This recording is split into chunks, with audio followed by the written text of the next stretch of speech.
Halo teman-teman semuanya, apa kabar? Oke, aduh, kita bikin lagi ya. Oke, hari ini kita coba membuat sebuah WhatsApp API. WhatsApp API di mana nanti secara sederhana menggunakan Node.js ya. Nah, beberapa persiapan sebelum kita membuat WhatsApp API ini, yang pertama adalah Node.js sendiri.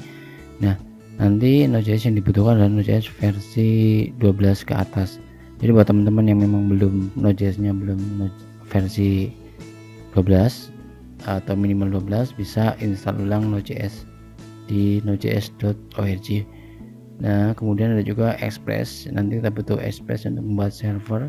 Kemudian Oke, kita butuh dependensi ya. Dependensi yang utama itu adalah WhatsApp Web.js dari Pedro Lopez. Itu ada di GitHub, ada juga di www.webjs.dev lah ya, seperti itu. Oke, kita coba membuat dari awal. Oke, ini adalah Node.js org. Jadi jika teman-teman belum install atau Node.js-nya versinya di bawah 12, teman bisa install terlebih dahulu Node.js beserta npm-nya. Oke ya, kita coba. Oke, kita langsung aja membuat sebuah file di file untuk project kita. Folder, misalkan saya bikin WhatsApp API ya. Oke, kita bikin WhatsApp API, kita buka Visual Studio Code. Saya menggunakan Visual Studio Code sebagai editor, atau kita buka foldernya yang kita bikin tadi di mana ya, di C kayaknya, di C ya, latihan YouTube WhatsApp API di sini ya. Oke, kita udah buka foldernya. Kita butuh kita bikin npm init dulu. Ini untuk membuat project pertama kita biasanya butuh npm init. Sorry, saya salah tik npm.init.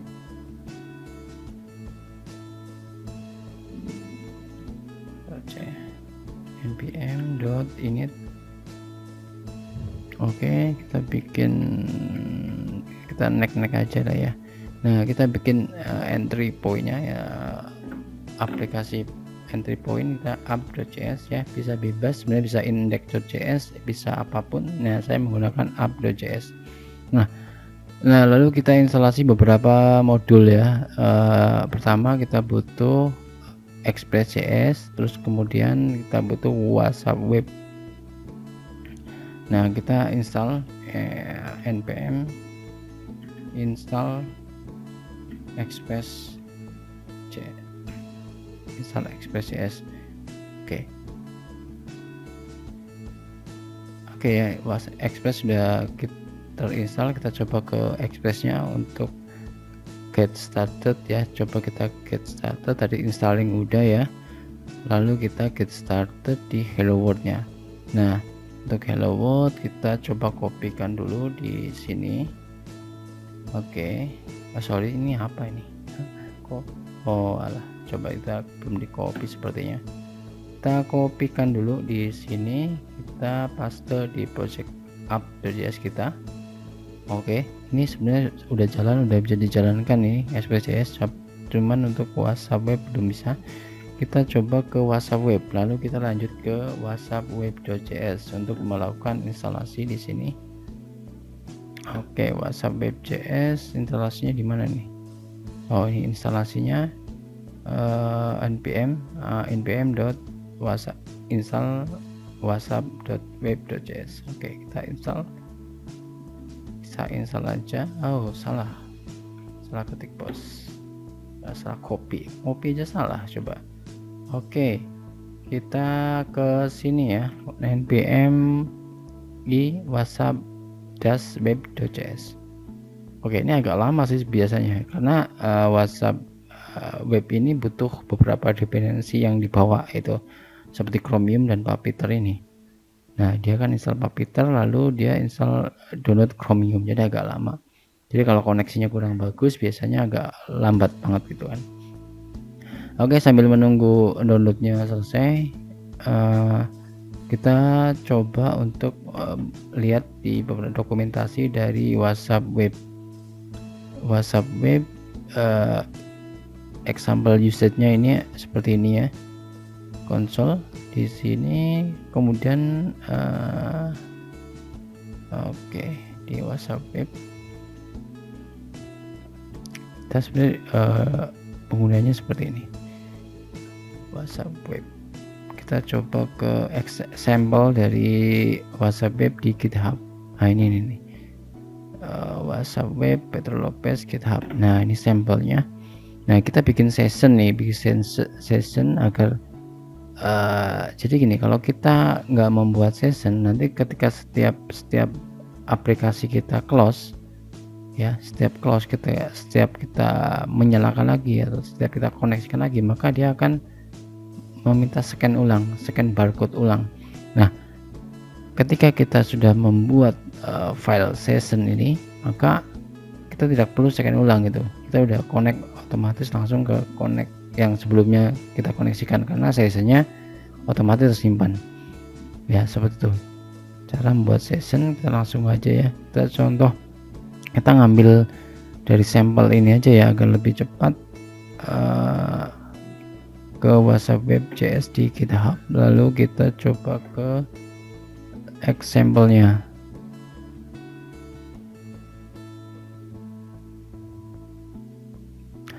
Ya, langsung kita kopikan aja nih dari example-nya nih. Kita coba, kita ngambilnya ini kan indeksnya di WhatsApp web JS-nya ya.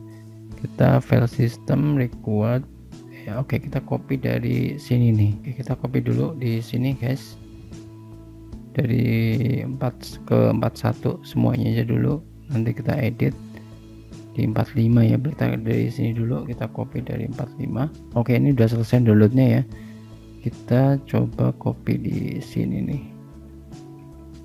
Kita untuk hello world-nya di atas hello world dulu. Oke, di sini kita fungsinya. Nah ini kan client-nya dari indeks apa gitu kan, ini kan web.js. Maka kita coba, sebenarnya kita button location ini nggak butuh ya, kita coba hapus dulu. Kita coba komen dulu di sini, kita komentar dulu, kita coba bikin baru con sama con enggak, kita client terus sama dengan require terus WhatsApp web ini. Nah kita ambil klien dari WhatsApp web, lalu kita bikin klien dari new client di sini. Oke, kita coba jalankan dulu Node app. Apa yang terjadi di sini ya? Oh, dia buka di browser ya. Nah kita sebenarnya nggak terlalu membutuhkan browser ya, karena nggak simple juga kalau buka Chromium. Nah di sini juga ada QR code string-string seperti ini ya, jadi nggak bisa di-scan. Nah agar bisa menycan ini, kita butuh QR terminal. Agar bisa di-scan kan kita butuh scanning. Sebenarnya kita bisa tadi ya, bisa scan ke webnya, cuman kan terlalu berat nantinya, harus buka Chrome. Kita butuh QR terminal agar bisa ditampilkan di terminal ini ya. Kita coba QR terminal, mana ya QR terminalnya ya, kita contohnya QR terminal. Oke, kita ke WhatsApp web dev dulu, coba di sini ada deh, get started di sini ada nih. Nah oke, get started, coba kita installing di sini WhatsApp first step QR code. Nah QR out generation ini nih, kita bisa npm install QR code terminal, kita bisa gunakan perintah ini. Oke, kita QR code terminal udah udah terinstall. Selanjutnya adalah mengubah dari string QR ini ke dalam QR code terminal, ke dalam gambar QR. Oke, caranya masukkan ini mana nih tadi ya? Nah ini QR, nah ini QR, kita ganti QR, kita panggil dulu QR code-nya. Constanta QR code sama dengan require, ambil data dari modul QR code terminal. Di sini. Nah, QR code terminal fungsinya apa? Kita contek di sini QR terminal, QR code generator. Nah, di sini ya. QR code generator kita masukkan ke dalam console log yang ada di QR ini, client on ini ya. Nah, apa sih ya?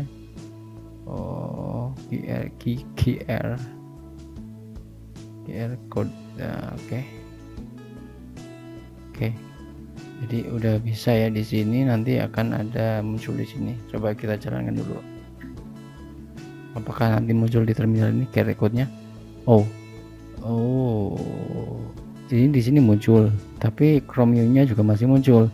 Nah, kita bisa mematikan Chromium-nya ini di sini nih. Di headless ini kita ganti true.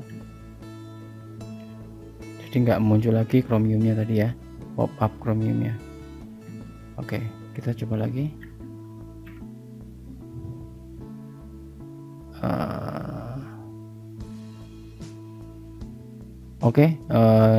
QR code-nya udah muncul di terminal, kemudian si Chromium-nya juga nggak terbuka ya, jadi udah bisa di scan di sini. Oke, sessionnya juga udah kita coba bikin, kita coba scan ya, apakah sessionnya terbentuk atau enggak. Kita scan dulu WhatsApp break.kan WhatsApp. Ya, kita tunggu dulu untuk mengkoneksikan WhatsApp.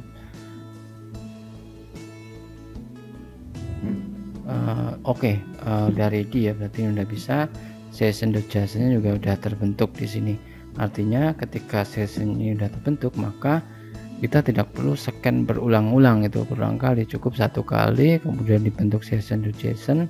Nah, kita bisa gunakan. Coba misalkan kita matikan dulu, kita coba buka lagi, apakah akan meminta QR lagi?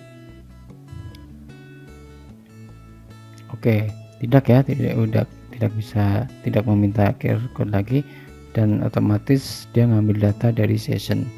Nah, ini udah bisa nih, tinggal kita atur, kita bisa membuat routernya untuk API kita. Kita coba membuat router untuk API kita bisa menggunakan function, kita bisa menggunakan method get. Untuk awal-awal kita coba untuk method get. Kita di sini ya, app.get, app-nya mengacu pada Express ya. Kemudian get, kita get di sini kita mau entry point-nya apa, halamannya apa gitu. Kita coba pakai API di sini ya, atau API aja lah, API. Nah, dari API ini nanti akan apa gitu loh, akan lakukan apa yang akan ditangkap. Biasanya kan kita butuh tujuan sama pesan gitu kan, sederhananya tujuan sama pesan. Coba kita bikin variabel let tujuan sama dengan, nah tujuannya dari mana, dari request yang dikirim, misalkan query. Kalau get itu bisa melalui query kan, query titik tujuan. Nah, tujuan. Kemudian kita untuk menangkap pesan, kita bikin variabel pesannya, pesan sama dengan query request titik query titik pesannya. Oke, jadi ini untuk menangkap pesan ya, sama menangkap tujuan.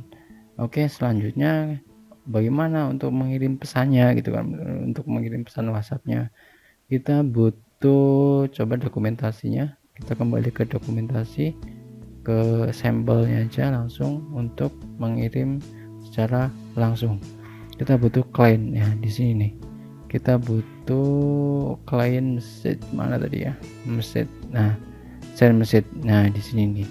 Jadi kata kuncinya ada client, ini number dan message, tujuan dan pesan. Oke, kita coba copy di sini.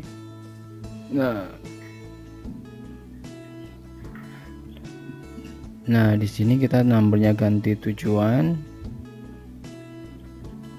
terus pesannya ganti pesan, message-nya ganti pesan. Nah seperti ini. Apakah udah bisa dijalankan? Apakah udah bisa menerima pesan kalau seperti ini? Kita coba restart.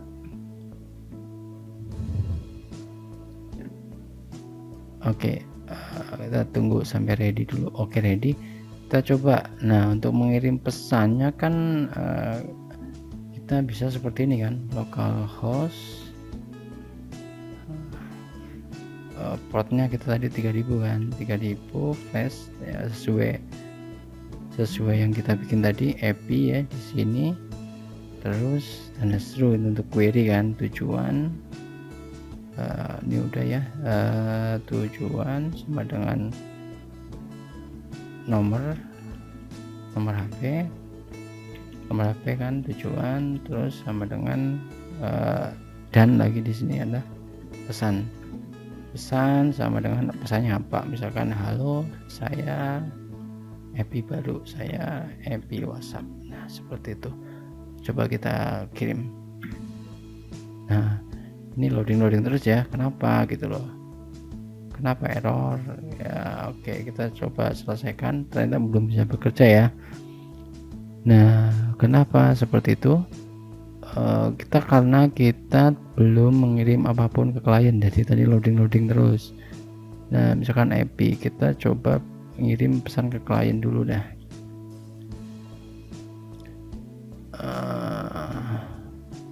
Oke, kita coba ini apakah udah tertangkap belum gitu kan. Coba kita konsol dulu, konsol log untuk mengecek apakah ini udah tertangkap apa belum, nilai tujuan sama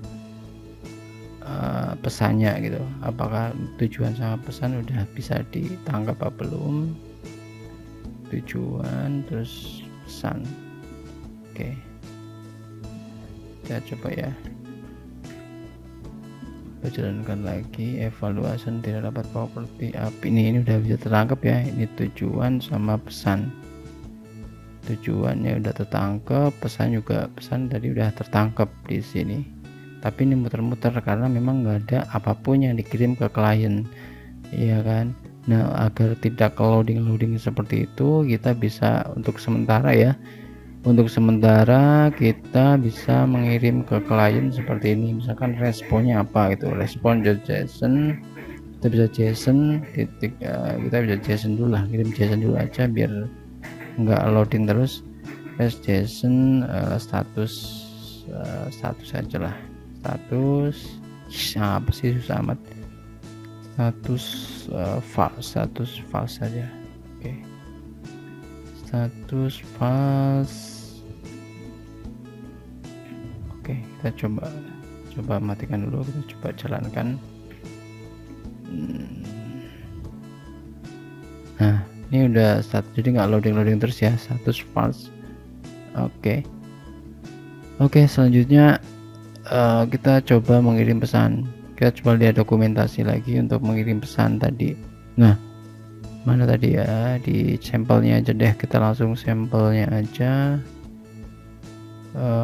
Mana sih sampel ini, dia butuh untuk mengirim pesan melalui WhatsApp ini kita butuh number, belakangnya ada @c.us gitu ya. Ya berarti numbernya ditambah c.us. Oke, Terus selanjutnya juga untuk mengirim WhatsApp itu kan nggak bisa pakai 0 gitu kan, 08 itu kan nggak bisa. Nah, kita butuh kode area Indonesia, kode area negara kita butuh 62. Berarti yang kita gunakan nanti adalah 62 terus nomor tanpa 0 ya kan, kemudian C. Jadi seperti ini nanti kita bisa misalkan mengirim ya, seperti ini berarti 62 888 misalnya langsung nomor 8 seperti ini kan. Nah, terus add C titik use gitu ya. Nah, seperti itu kan. Nah, sementara kan klien itu mengirim 0822 tanpa 62 tanpa C. Nah, masalah kan ini kan. Nah, bagaimana caranya mengubah dari tujuan tanpa 62 kemudian kita ubah jadi 62 plus ada add.c.us ini. Oke, jadi seperti ini. Kita coba untuk kita coba ubah dulu ya, tujuannya kita ubah. Tujuan tadi mengacu ini kita ubah sama dengan kita potong dulu 08, kita hapus dulu. Jadi tujuan menggunakan substring satu kelihatannya satu, jadi dihapus dulu nolnya ya kan. Jadi ini hasilnya jadi 8 ya. Kita coba konsol log tujuan di sini. Oke, kita coba konsol log tujuan apakah nolnya udah hilang, tandotnya apakah udah hilang. Kita coba dan menggunakan fungsi substring. Ini kan tadi yang dikirim ini 08 ya, 08. Nah, coba apakah ini akan kita lihat lognya ini 8 tuh ya, 8 kan. Nah, ini 8 tadi. Nah, ini nih 821 ya. Jadi udah hilang ya nolnya ya. Selanjutnya adalah menambahkan 62 plus c.us tadi. Nah, ini kan menambahkan jadi seperti ini kan nanti. Nah, oke, jadi di bawah substring ini kita coba ubah lagi. One sama dengan pakai backtick ya. Oke, jadi tujuan ini 62 ditambah 62. Lalu ini dolar tanda kayak gini kayaknya deh. Terus tujuan ambil dari atasnya, lalu ditambahkan belakangnya add c titik us gitu ya, c titik us. Oke, kita coba konsol log apakah udah berubah. Apakah udah berubah jadi sesuai keinginan, jadi 62 sekian. Oke, set mana ini 62 nih, 62 sekian.c.us ya. Jadi seperti itu. Oke, kita coba sampelnya di mana tadi, gila sampelnya mana nih. Ini nih .c.us. Oke, selanjutnya kita bisa mengirim pesan nih, selanjutnya kita bisa langsung ke ini nih, kliennya jangan di sini tapi di bawah ini. Nah, saat di bawah sini. Nah, coba di sini kita tujuan dot pesan. Oke, kita coba mengirim pesan ya. Oke, kita coba mengirim pesan.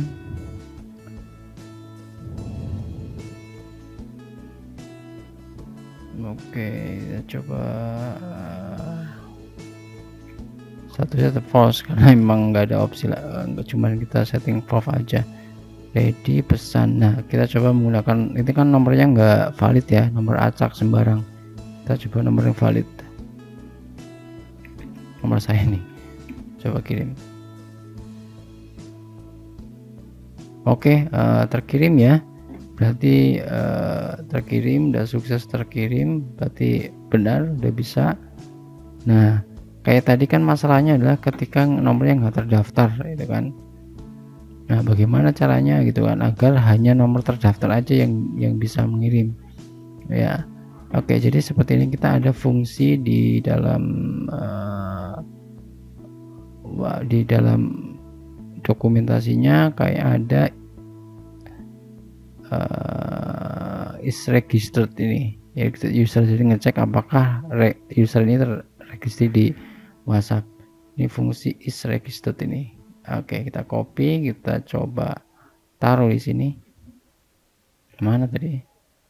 Tapi dia kan asinkronus ya, jadi dia asinkronus. Coba taruh di sini dulu dah.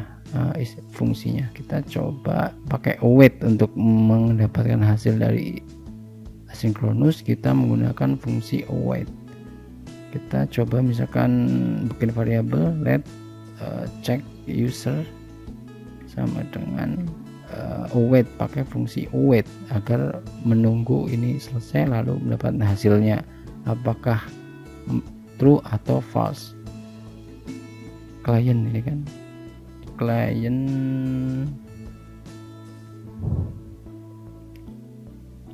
titik is registered gitu ya. Salah bos, kliennya ini kecil bos. Nah oke. ID ini ganti tujuan karena mengeceknya kan tujuan. Oke. Nah ini akan error, pasti akan error kan kalau coba.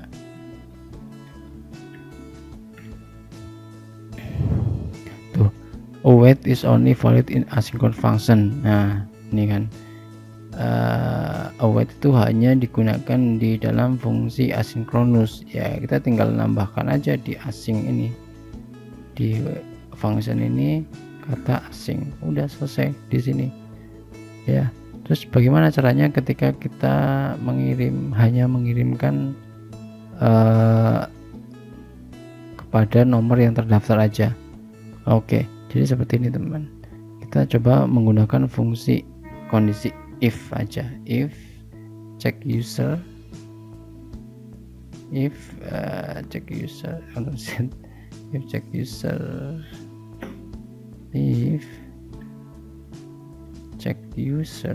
sama dengan true ya, dan hasilnya true, ini kan akan mengembalikan true dan false doang ya, boolean kan.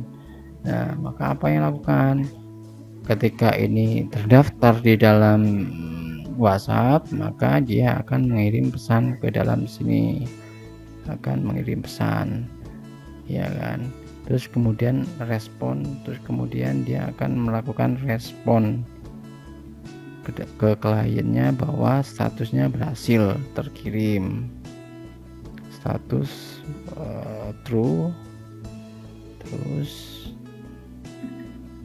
pesannya berhasil terkirim.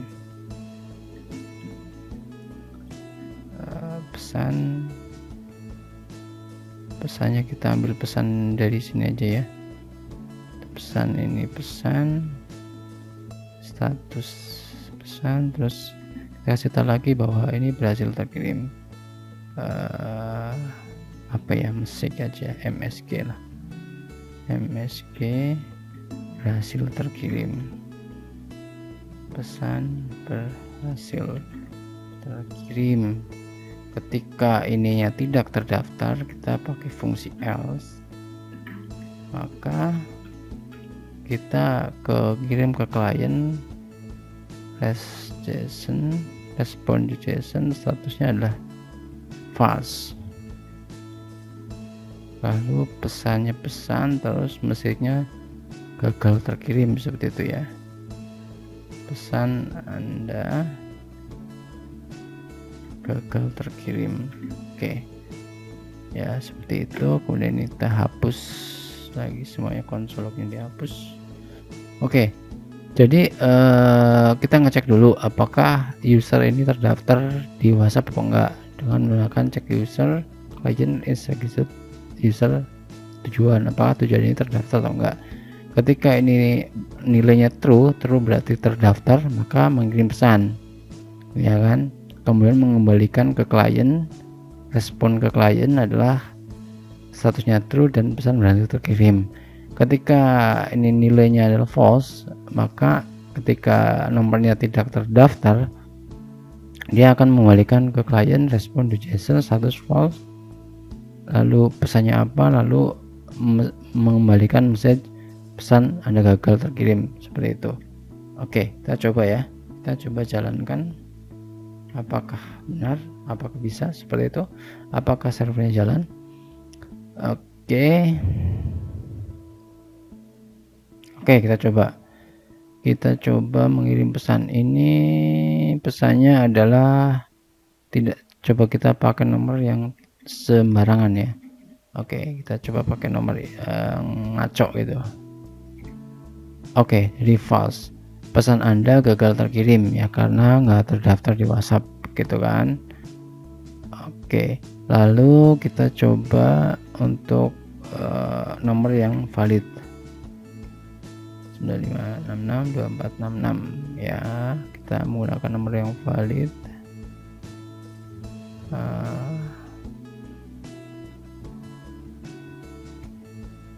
Oke, true, pesan Anda berhasil terkirim ya, jadi udah berhasil terkirim ya sesuai pesannya. Oke, jadi seperti itu ya sederhananya. Lalu masalahnya adalah seperti ini, ketika WhatsApp ini kan semua orang bisa mengirim WhatsApp asal tahu formatnya gitu kan.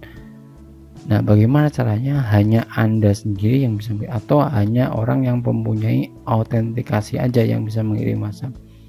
Nah, kita bisa seperti ini, kita bisa menambahkan satu query lagi, namanya adalah key. Misalkan key-nya adalah angka acak atau string acak ya, bisa apa aja yang penting, atau password lah ya, atau menggunakan password.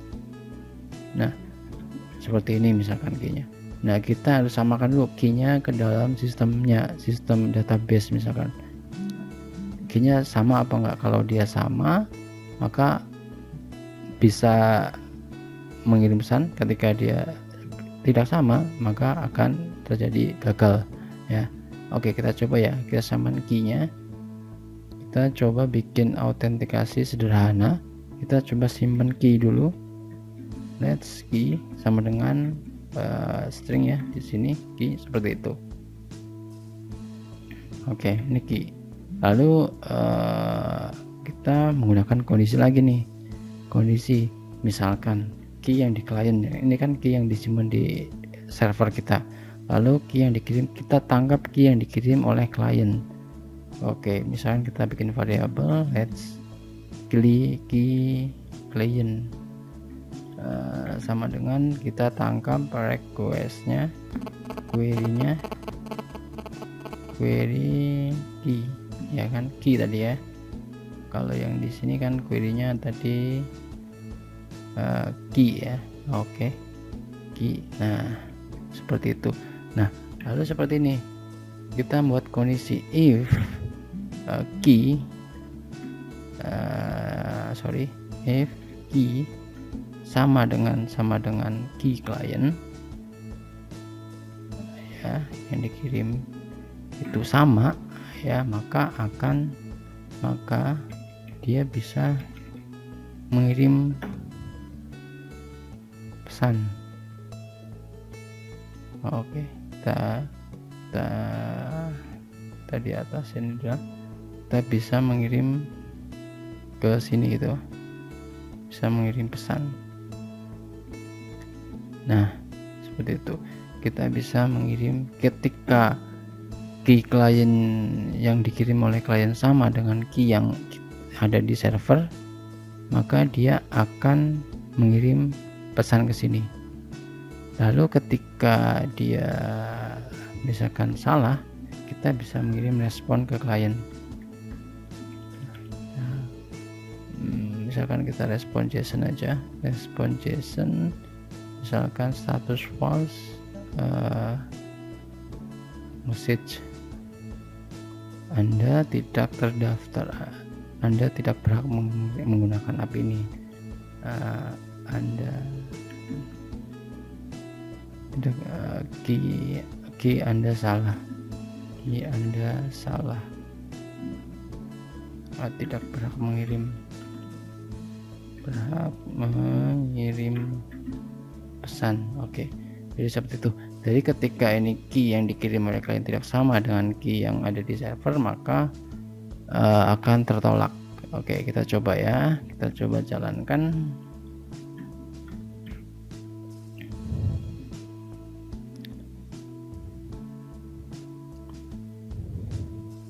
Oke, kita coba jalankan di sini. Key-nya misalkan kita salah di sini kan. Nah, key-nya salah, key Anda salah, tidak berhak mengirim pesan ya, jadi nggak terkirim. Ketika ini sama, key-nya sama, apa sih key-nya tadi? Oh, kita coba key-nya apa ini? Key-nya ini ya, kita coba key-nya kita copy di sini dah. Nah, set key-nya sama, maka status true, pesan berhasil terkirim. Oke, berarti seperti itu. Oke, sederhana. Oke, teman-teman. Jadi seperti itu ya untuk membuat WhatsApp sederhana. Nanti teman-teman bisa mengembangkan. Ini hanya metode get. Teman-teman bisa kembangkan sendiri untuk metode post atau bisa digunakan untuk auto respon juga nanti bisa dikembangin lagi. Ya. Jadi ini sudah sebenarnya WhatsApp API seperti ini sudah cukup ya ketika teman-teman mau mengirim pesan tanpa menyimpan kontak. Sebenarnya udah bisa ya, tinggal kita tujuannya ke mana lalu pesannya apa, ini udah bisa. Teman juga bisa digunakan WhatsApp ini sebagai OTP untuk aplikasi atau notifikasi untuk aplikasi Anda. Oke, seperti itu aja untuk membuat WhatsApp API sederhana. Semoga bermanfaat buat teman-teman. Oke, Assalamualaikum warahmatullahi wabarakatuh.